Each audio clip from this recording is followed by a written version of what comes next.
Bonjour à tous. Aujourd'hui, je vais vous révéler pourquoi la majorité des étudiants n'arrivent pas à décrocher leur alternance et comment éviter cette erreur fatale. Si vous avez envoyé des dizaines de CV et reçu peu ou pas de réponses, le problème n'est peut-être pas vous, mais votre CV. Oui, votre CV. Il est probablement illisible pour les recruteurs, ou pire, n'est même pas détecté par les logiciels de tri automatique, aussi appelés ATS. Dans cette vidéo, vous allez découvrir 3 méthodes concrètes et efficaces pour transformer votre CV en un outil qui attire l'attention et augmente vos chances d'obtenir votre alternance. Je vous donnerai également des exemples concrets de phrases à inclure et les erreurs à éviter absolument. Conseil 1. Lisibilité et compatibilité avec les ATS. Premier point. Votre CV doit être lisible par les humains et par les logiciels. Trop souvent, les étudiants utilisent des modèles très graphiques, colorés, avec des colonnes ou des images. Les erreurs à éviter. Les CV Canva trop chargés, avec icônes et colonnes multiples. Les PDF avec polices exotiques, ou exportés depuis Photoshop, Illustrator ou des sites qui changent la structure du texte. Les CV Word contenant des tableaux imbriqués ou zones flottantes, illisibles par les ATS. Les solutions concrètes. Utilisez des modèles simples Word ou Google Doc. Par exemple, un Clean CV, ET classique résumé template, ou alors simple professionnel template. Une structure claire. Nom, prénom, contact, profil, expérience, formation, compétences. Titre en gras et section bien séparées pour que le recruteur identifie tout en 5 secondes. Exemple de phrase pour profil de jeune étudiant. Dire par exemple que vous êtes un étudiant motivé en marketing digital, passionné par la communication et l'analyse de données, recherche une alternance pour appliquer ses compétences dans un environnement dynamique. Vous donne cette approche et que ça garantit que votre CV est lu par tout le monde, humain ou machine. Le deuxième conseil.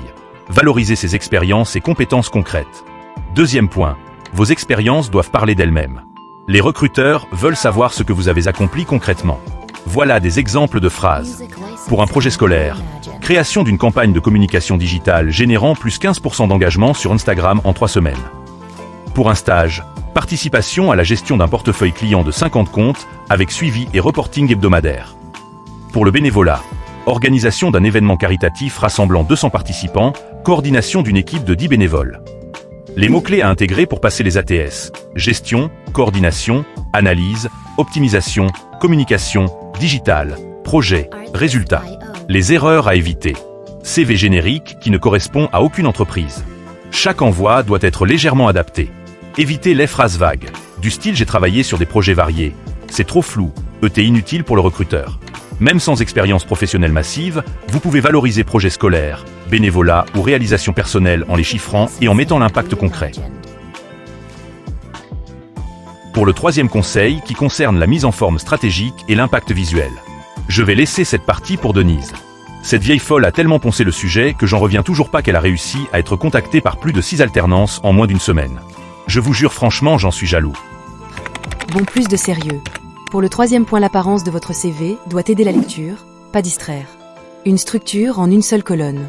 La section claire, profil, expérience, formation, compétences. Il faut utiliser des puces pour détailler vos réalisations. Une courte section profil ou objectif en haut, 2 à 3 lignes maximum.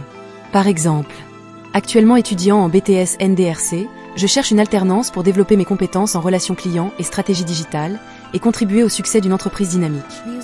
Évitez les CV trop originaux. Ceux avec fond coloré, pictogrammes ou design non standard. Évitez les polices manuscrites ou décoratives, elles ne passent pas les ATS.